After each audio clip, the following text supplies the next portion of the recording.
How do you search for one son when your mother's heart already suspects the truth might destroy the other?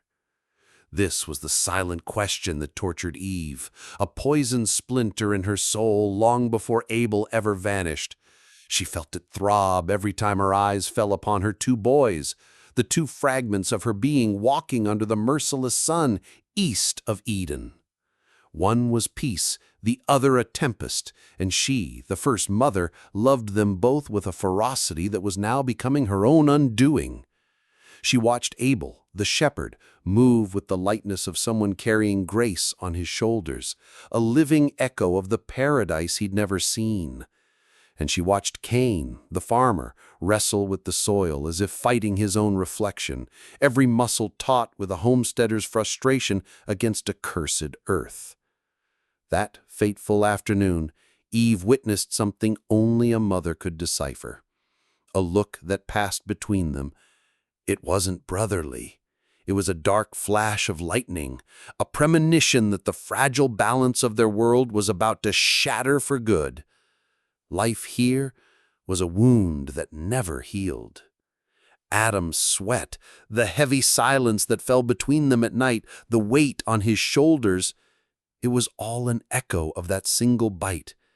He was a broken man who saw the curse in every thorn thistle and the face of his loss in every sunset over the plains. He didn't have to blame Eve with words.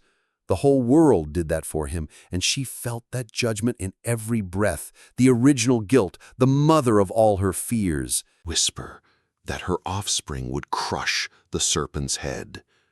Her sons, born into the pain of this new world, weren't just the result of her mistake, but the very seed of redemption.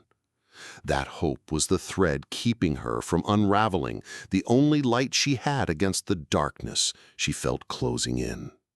Before we dive deep into this story, I'd love to know where you're tuning in from. It's an incredible feeling to know these stories can touch hearts in so many different places. Drop a comment below and let me know.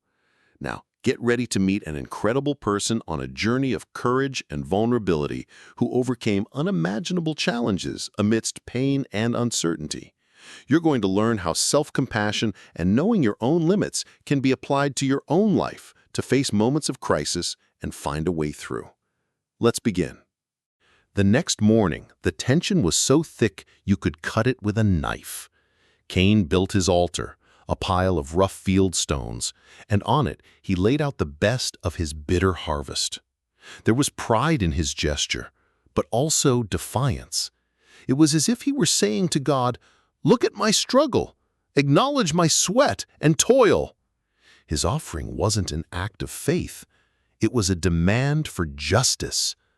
Soon after, Abel arrived, gently guiding the most perfect lamb from his flock. He didn't drag it, he led it. His altar was simple, and his offering silent. It was a surrender, not a bargain. And heaven answered. A flame descended, pure and bright, consuming Abel's sacrifice in smoke that rose straight and true, like an accepted prayer. Over Cain's offering, nothing, only silence, a silence that screamed rejection. Cain's face contorted. Eve saw the color drain it, replaced by a deathly pallor, then a shadow of fury she had never before seen on a human face. It was like watching poison spread visibly beneath the skin. Her mother's soul screamed, a silent cry, "Lord, why humiliate him?"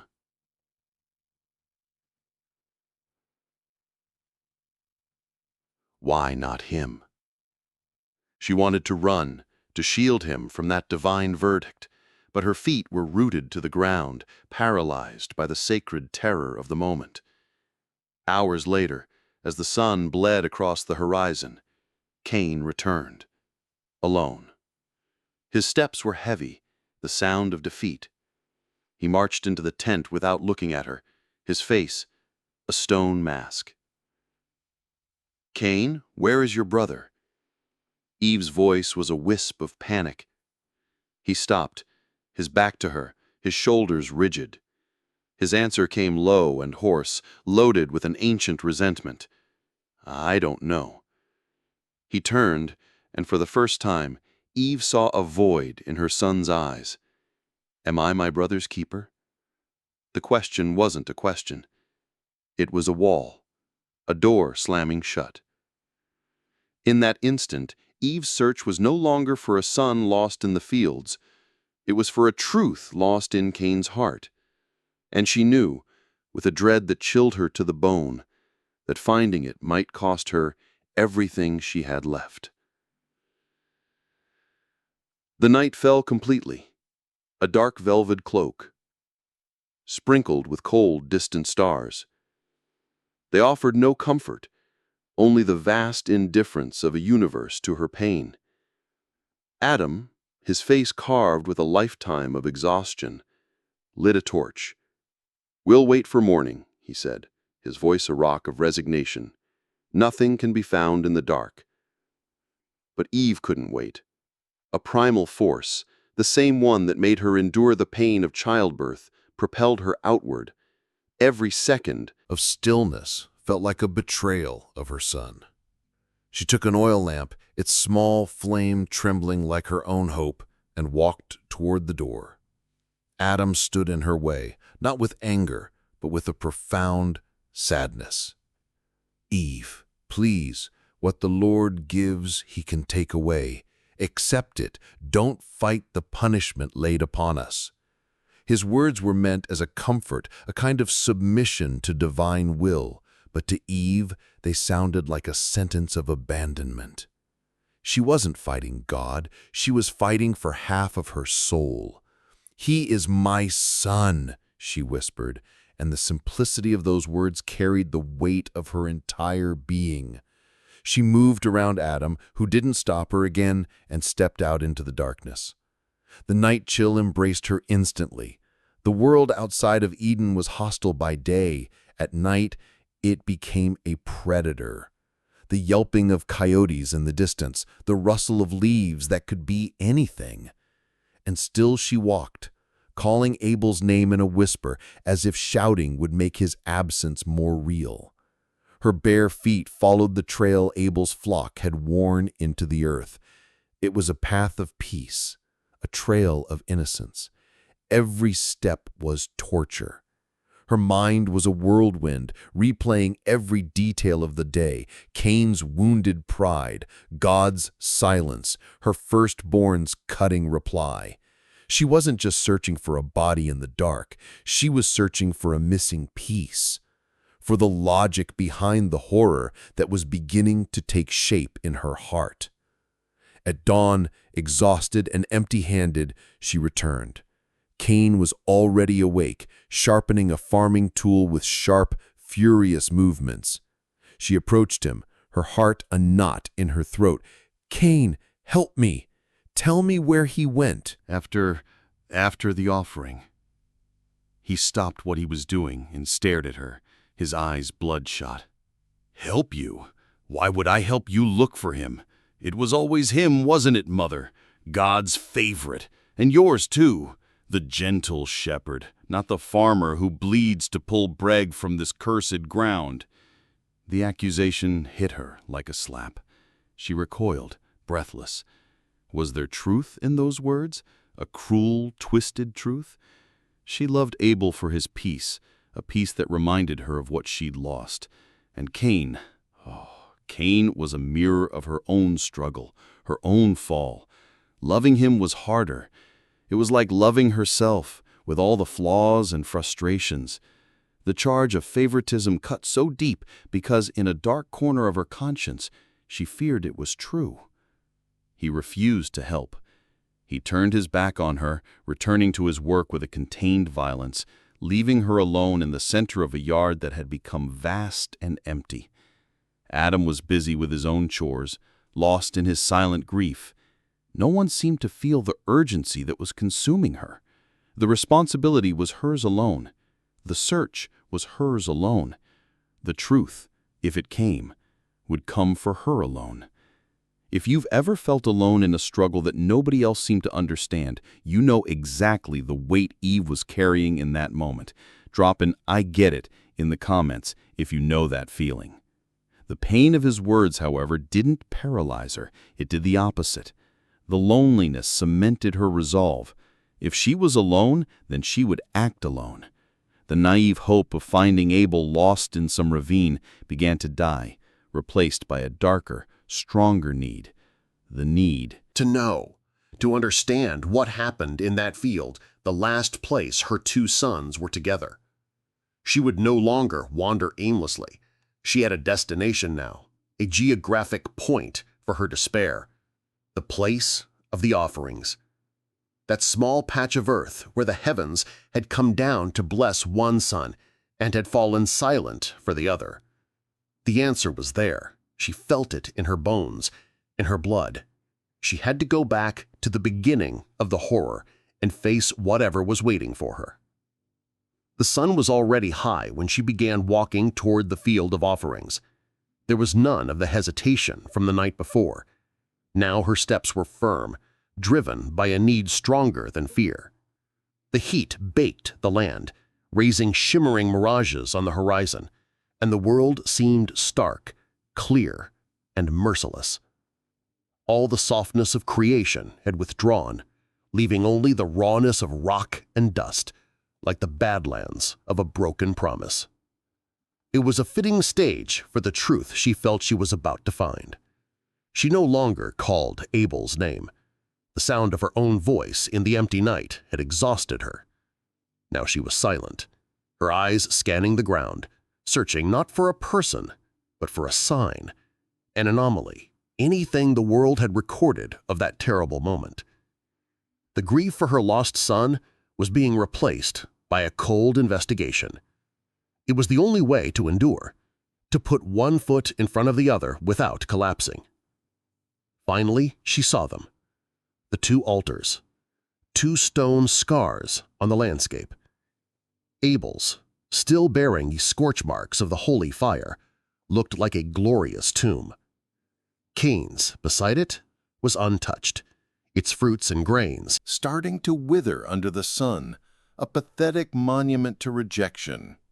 Eve paused for a moment, the visual contrast of their two fates sending a chill down her spine despite the searing heat. The blessing and the curse side by side. Her gaze, however, was drawn to the space between the two altars. There, the sparse grass and dry earth were wrong.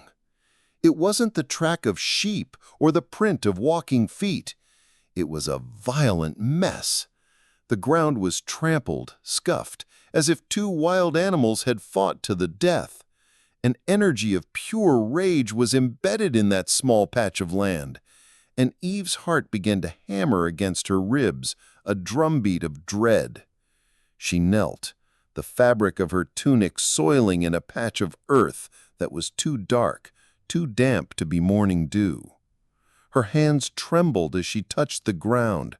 She closed her eyes, trying to feel, to understand. What happened here? What agony did this earth witness? She was no longer praying for a miracle. She was praying for the courage to face what came next. It was a silent plea for the strength she knew she would need. Her fingers, sinking into the damp soil, touched something hard, smooth, and cold. It wasn't a stone. It had a familiar shape, the mark of human hands. With her heart in her throat, she dug around the object, the earth giving way with a sickening ease. Slowly, she pulled it free.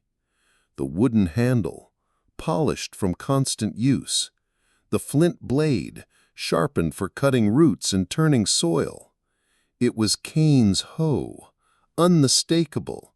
A tool of life, a tool to cultivate, to nurture, to wrench a living from the curse on the ground. What was it doing here, tossed Aside, half buried in the mud like a guilty secret? A wave of nausea rose in Eve's throat. 1,000 excuses tried to form in her mind. He forgot it. It fell during an argument. He threw it in anger after his offering was rejected. Anything but the truth that was beginning to scream in her gut. She turned the tool over in her hands, examining it as if it were a relic from an unknown world. And then she saw it. Clinging to the stone blade and the wooden handle was a stain. A dark, dull stain that wasn't mud. It was dry, cracked, almost black in places. A color she knew intimately. The color of life that flows from a sacrificial lamb. The color she'd seen on her boys' scraped knees when they were small. Her brain refused to name it. The word was too monstrous, too heavy to be formed. But her heart didn't need a name. It knew. The world seemed to fall silent. The wind stopped. The insects quieted. In that instant, Eve was suspended in a vacuum of absolute horror, holding in her hands the proof of an act so profane the creation itself seemed to be holding its breath. Hope, that fragile flame she had guarded against every wind, was extinguished. Not with a puff of air, but all at once, as if a bucket of ice water had been thrown on it. The search for Abel, the lost son, was over. Now another journey began, one far more terrible. She rose to her feet, Cain's hoe in her hand, no longer a grieving mother, but the first witness to the world's first crime. The question was no longer, "Where are you?" It was, "What have you done?" The walk back wasn't one of despair, but of a cold, hard purpose. Eve didn't run. Each step was deliberate, heavy, as if she were carrying the weight of the earth itself on her shoulders. Cain's hoe was in her hand, not as a weapon, but as a scepter of a terrible truth. She didn't hide it. She wanted the sun to glint off it for the world to see. Eve's face, once etched with anguish, was now a stoic mask of grief and resolution. She was an avenging angel returning to her own home. The air around their dwelling was thick with unspoken silence. Adam sat with his head in his hands, a monument to passive sorrow. Cain was working, but his movements were jerky, the earlier fury replaced by a poorly disguised anxiety. He sensed her presence before he saw her. When he turned, his eyes fell immediately on the tool in his mother's hand. For one fleeting instant, Eve saw pure, childish panic in her firstborn's eyes. It was the look of a kid caught red-handed. But the panic was swallowed almost instantly by a wave of defiance, a black tide of wounded pride that rose and hardened his features. He didn't wait for her to speak. He knew what that tool meant in her hand.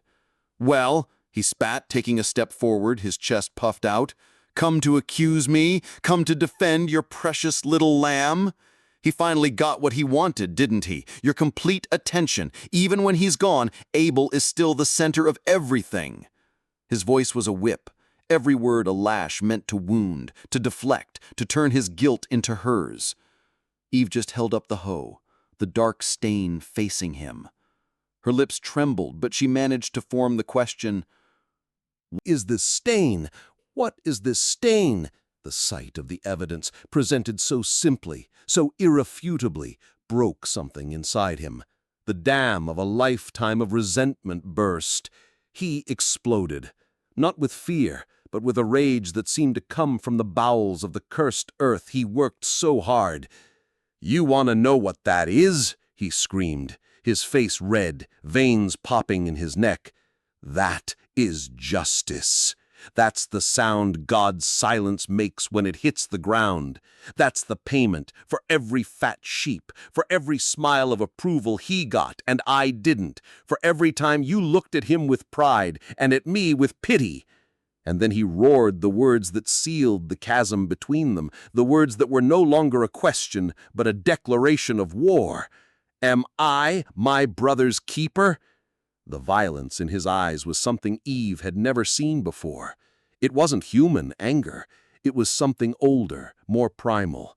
It was the darkness the serpent had promised would make them like gods, knowing good and evil. In that moment, she saw evil. Not as a concept, not as an absence of God, but as an active, pulsing presence in the face of her own son. The monster wasn't out there in some dark wilderness. It had her blood. It had her name. It called her Mother. How do you go on loving someone after you've seen that darkness in their eyes? If you've ever had to face a terrible truth about someone you love, you know the depth of that abyss. Her strength abandoned her. The hoe fell from her hand, thudding dully on the packed earth. She turned and staggered away, blind and deaf to everything. She couldn't breathe. The air was thick with Abel, and the God who let him die Was poisoned with the truth. She passed Adam without seeing him, seeking refuge in the only solitude left, the wild land. She found a crevice between two rocks, a dark and cold place, and there she collapsed. Her scream had no sound. It was a silent spasm of her entire body, an agony so deep that tears were useless. She clawed at the dirt, her body convulsing with dry sobs. She no longer cried out for Abel, she cried out to God. Not with faith, but with fury. Was this the promise? Her heart screamed at the silent sky, my offspring? A murderer? Why did you let me live to see this? Why didn't you let me die in the garden? The pain was so overwhelming that consciousness began to slip away, and she fell into a sleep of pure exhaustion, a surrender to nothingness. And in the darkness of her mind, the vision came. It wasn't a dream. It was a memory that wasn't hers. She didn't see Abel's body, didn't see the exact spot. She felt it. She felt the morning dampness, heard the wind whistling between the stones of the altars. She saw, in terrifying close-up, Cain's face, twisted with divine fury and human envy. She heard the sickening, hollow sound of the blow. And then, the most terrible thing of all, an absolute silence. An absence, the light of a soul being extinguished from creation. Eve woke up with a scream tearing from her throat, a raw, primitive sound. The doubt was over. The search was over. Now there was only the horror. The echo of her own scream was the last thing Eve heard before the world plunged back into a profound silence. She lay there on the cold ground, her body trembling. Aftershocks of the vision. The horror didn't lessen, but it changed shape. It was no longer an overwhelming wave drowning her. It had become the very ocean she now floated in, a cold, vast, inescapable reality. When you're submerged in the worst possible truth, there's nothing left to fear. A strange calm began to settle over her shattered spirit. It was the peace of a battlefield after the fighting is over and the losses have been counted. Abel was dead. Cain had killed him.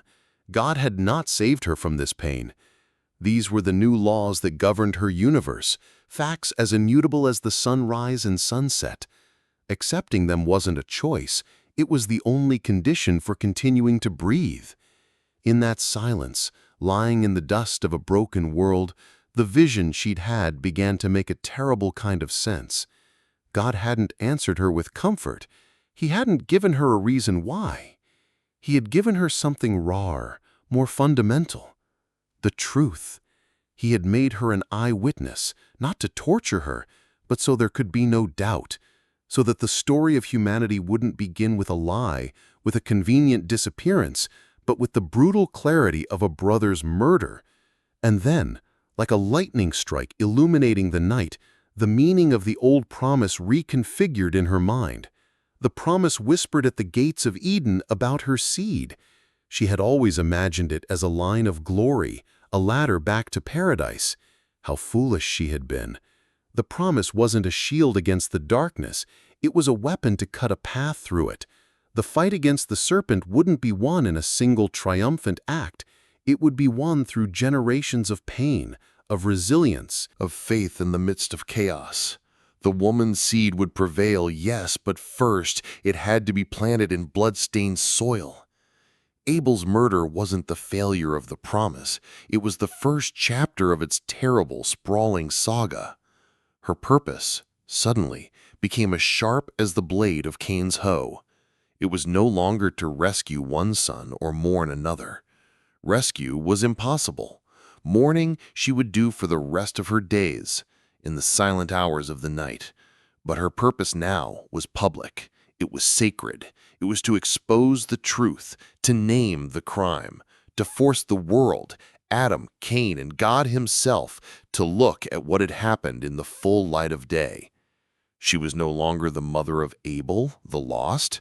She was the mother of Abel, the first to die. She was no longer the mother of Cain, the firstborn. She was the mother of Cain, the first murderer. These new titles were a crown of thorns, but she would wear them. The truth demanded a voice, and the only voice left, the only one who knew everything, was hers. With deliberate slowness, Eve began to move. She pushed against the ground with her palms, feeling the solidity of the earth beneath her. She rose to her knees, her body aching but no longer weak, and then she stood up. The movement was a declaration, the end of her fall, the beginning of her staggering ascent. She straightened her tunic, brushing off the dust not out of vanity but like a soldier preparing for the final battle. Her eyes, once drowned in despair, now held a cold fire. She was no longer a victim of fate. She was its instrument, a witness chosen by God himself to ensure that humanity's first grave would have a tombstone of truth. She began walking back to their home, and this time there was no hesitation in her step. The path was clear. She would confront Cain one last time, not as a weeping mother begging for answers, but as the embodiment of conscience itself. She wasn't seeking a confession or repentance.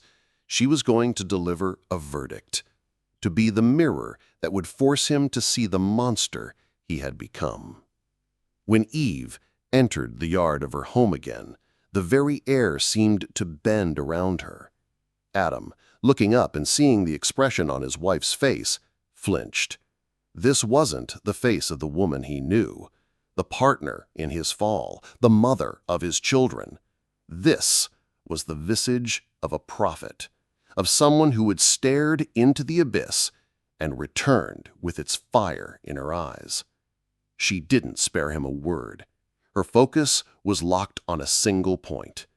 Cain was near the well, washing his hands with a contained fury, scrubbing the skin as if to tear it off.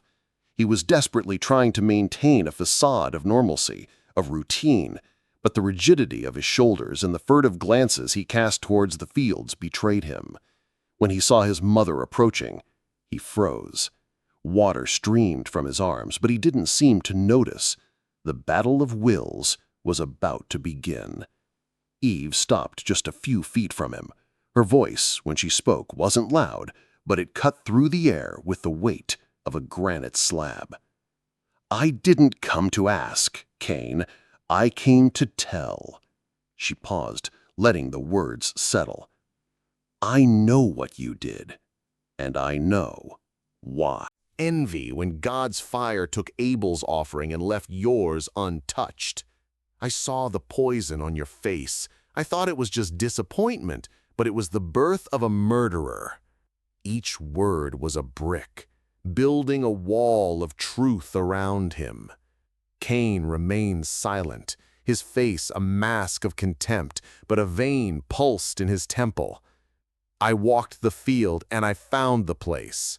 The earth itself screams what happened there. It's torn up with the violence of your rage. And I found your hoe, Cain. The tool you used to bring life, you used it to take life. I held it in my hands. I saw the stain of your brother's blood. Her voice never wavered. She was simply reciting the facts, one by one. But that wasn't enough for God, she continued, her eyes locking with his, piercing through his defenses. He made me see. In a sleep that was not sleep, he took me there. I saw the rage in your eyes, the same rage I see now. I heard the blow. I heard the silence that came after, the sound of Abel's soul leaving this world.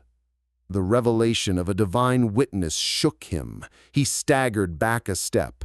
trapped by the certainty in his mother's eyes, by a testimony from a place he couldn't reach or deny. Cain's fury returned, now laced with desperation. He let out a laugh, a harsh, broken sound. "And who's going to believe you? The grieving mother driven mad by her pain? The woman whose mistake damned us all? It's your vision against my life. You have no proof. You have nothing." He took a threatening step toward her. Again, a voice echoed. It didn't come from the sky or the earth. It came from everywhere and nowhere. It was a voice that made the air vibrate, the stones tremble, and the bones resonate. A voice powerful, ancient, and unmistakable, that knew the name of every star and every man. The voice did not address Eve. It ignored Adam's presence. It focused, like a concentrated beam of sunlight, on one point in the universe, the man standing before his mother. And the voice said, with the terrifying calm of absolute authority, "Cain, where is Abel, your brother?" Cain's defiance disintegrated like dust in the wind. Pure, abject terror finally broke through his facade. His knees buckled, and he looked around, at the sky, at the ground, searching for the source of the voice that laid him bare. Adam, hearing the same voice that had cast him out of paradise, fell to his knees, his face to the dirt. Only Eve remained standing, motionless. Her proof, her truth, had just been validated by the only witness that mattered. The divine question hung in the air, not waiting for an answer, but sealing a judgment. Before the voice that was the source of all existence, a lie was impossible. Cain, trembling, lifted his face to the unseen heavens, his arrogance replaced by a childlike terror. His reply was a mumble, the same flimsy excuse from before, but now stripped of all defiance. I don't know. Am I my brother's keeper?" The pathetic question dissolved in the heavy air. Then the true nature of his heart was revealed. He didn't weep for Abel. He wept for himself. "My punishment is more than I can bear," he cried out to the presence that judged him. The voice answered, and every word was a brand on his destiny. "And now you are cursed from the earth, which has opened its mouth to receive your brother's blood from your hand. When you work the ground, it shall no longer yield to you its strength. A fugitive and a wanderer you shall be on the earth. The very land he both loved and hated, the land he killed for, now turned against him. It was a sentence of perpetual barrenness, of loneliness and unrest. A different fear gripped Cain. Not fear of God, but of the men who would come after. "Whoever finds me will kill me," he whimpered, cowering. Then, in an act of incomprehensible mercy, the voice protected him within his curse. A mark was placed upon Cain, not a brand of shame for all to see, but a divine decree, an aura of untouchability, so that he might live out his long sentence, so that vengeance would not become the new engine of the world. The terrible, sacred moment passed. The presence withdrew, leaving a silence that was heavier than any sound.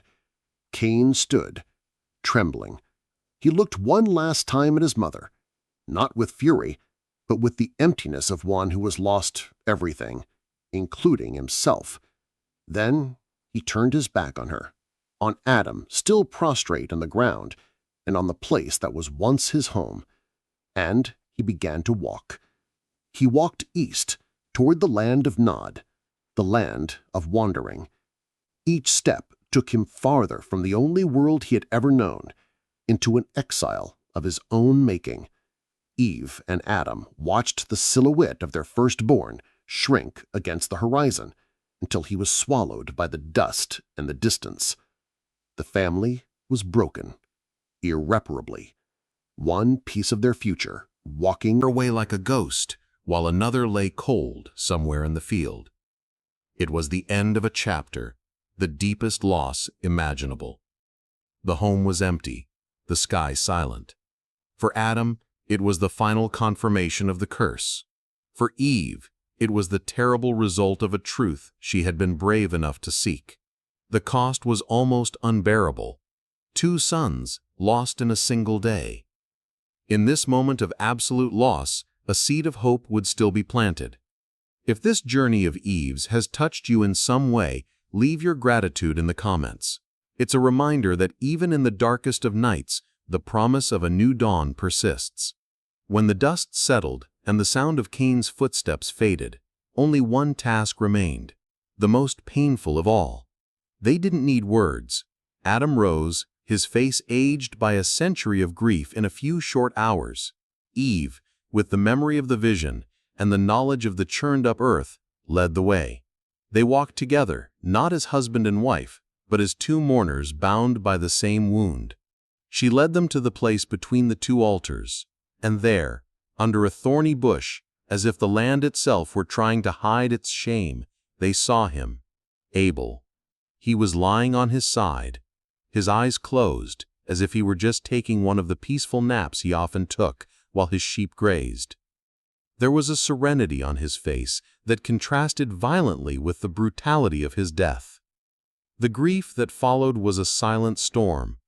Adam, the strong man, the first man, collapsed over the body of his son, and his sobs were the sound of a world breaking apart. Eve knelt beside him. She did not cry. Her tears had run dry. She simply reached out a hand and brushed a lock of blood-matted hair from her boy's face.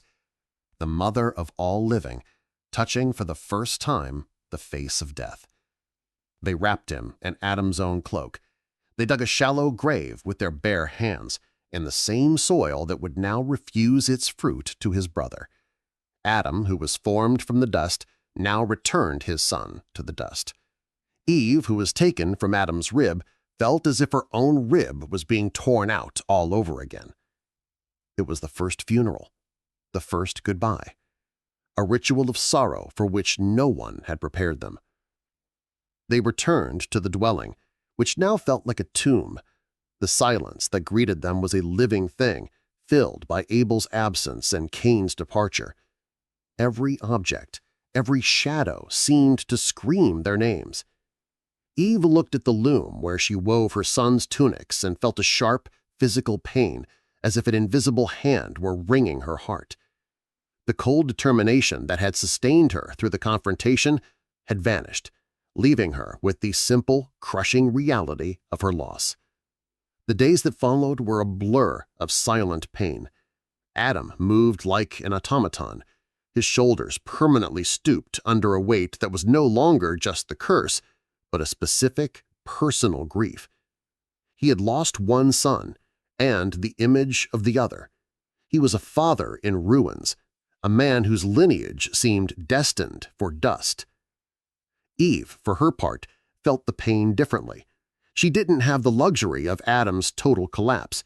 She had been the catalyst, the witness.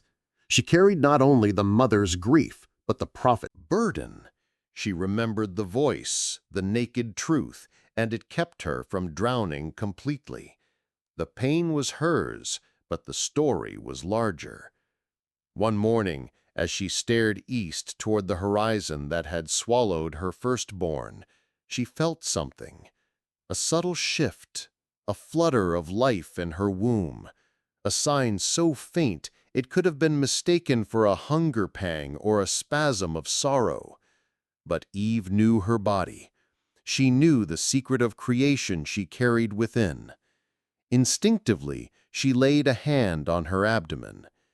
And there, in the land of her sorrow, in the desert of her grief, she felt it again.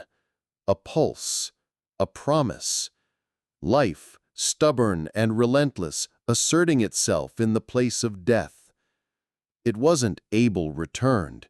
It was something new, a new beginning. In that instant, the final understanding of God's promise washed over her, not with joy, but with a solemn, bittersweet wisdom. The seed of the woman wasn't a line of perfect kings. It was a line of survivors, of human beings who would fall, who would sin, who would kill and die, but who would, somehow, continue, who would get back up again. Abel hadn't been the end of hope, but the sacrifice that revealed the depth of the struggle. Cain hadn't been the end of the line, but the embodiment of the darkness that would have to be confronted, generation after generation. And this new life inside her, this would be Seth, the appointed one, the substitute. Not to erase the pain, but to ensure that the story continued in spite of it. She looked down at her hands, the hands that picked the forbidden fruit, the hands that held the bloodied tool, the hands that cleaned the face of her dead son. Now the hands that felt the promise of a new son. It was all connected. The fall and the redemption, the death and the life, the sin and the promise. Her title, Mother of All Living, which once seemed a simple statement of fact, now resonated with a profound and terrible meaning. She was the mother of the first victim and the first murderer, the matriarch of both sorrow and resilience, the source of the human line with all its glory and all its misery. She was not the mother of a lost paradise, but the mother of a real, flawed, struggling world trying to find its way back home. At dawn the next day, Eve stood outside her home, watching the sun rise in the east, the same direction Cain had taken into his exile. But now, she didn't just see the land of wandering. She saw the promise of a new day. The ache of Abel's loss would never leave. The wound from Cain's betrayal would never fully heal. But alongside those truths, another truth now existed. Life would go on, and in it, hope, fragile but stubborn, would go on too.